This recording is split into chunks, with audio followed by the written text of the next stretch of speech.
Assalomu alaykum. Mana bugun 2-iyun 2026-yil biza AgriUz jamoasi Ko'kdala tarvuz ekilgan maydondamiz. Bu yerda Nongwo Bio kompaniyasini, Koreyani Orange King degan tarvuz duraga ekilgan. Bu tarvuzimiz ichi sariq bo'ladi.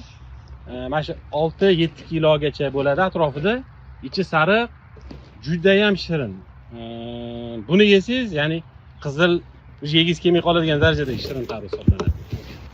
Xo'p, umumiy maydonimiz hozir umumiy 50 gektar maydonga ekilgan Orange King. Hozir terim jarayonida turibmiz. Bu tarvuzlar o'sha banan korobkalarga upakovka qilinib, Rossiyaga furalarda jo'natilyapti. Shu jarayonga hozir keldik. Ko'ryapmiz, juda ham Orange King hosillari juda ham yaxshi. O'zi mana korobkalarni o'sha upakovka jarayonida turishidan o'zi bilsa bo'ladi, hosildorlik qanaqa bo'lgani.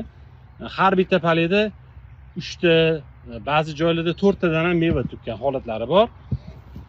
Palelari kuchli, juda ham serhosil.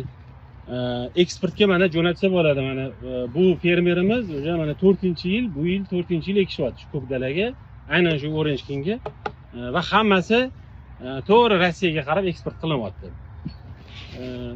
Yana nima? Umumiy holati juda ham go'zal. Palelari sog'lom, kasallik ko'rmayapmiz. Bu yil e'tibor qilishimiz kerak, yog'ingarchilik juda ko'p bo'ldi. Yaqinda mana bugun 2-iyun bo'lsa, bir hafta oldin ham yaxshigina yomg'ir yog'di. Yomg'irli keldi o'zi bahor, may oyi ayniqsa ko'p yomg'irli keldi. Bularni mana e'tibor qilamiz, palelari sog'lom turibdi, soppa-sog' palelari. Ya'ni kasallikchanligi juda ham yaxshi. Meva tugishlari hamda buni ertakligi zo'r. 50 kunda shunaqa holatda yetilib pishadi tarvuz.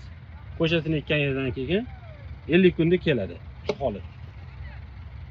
Shuning uchun mana sizlarga ham tavsiya qilamiz. Sariq tarvuz kimgadir kerak bo'lsa, eng zo'r tanlov bu Orange King, Nongwo Bio kompaniyasining. Ekinglar, foydalaninglar. Mana O'zbekistonning o'sha iqlim sharoitlariga juda ham mos keladi. O'ta serhosil, juda ham shirin, eksportga yaroqli. Tavsiya qilamiz, ekinglar, foydalaninglar. E'tiboringiz uchun rahmat, salomat bo'ling.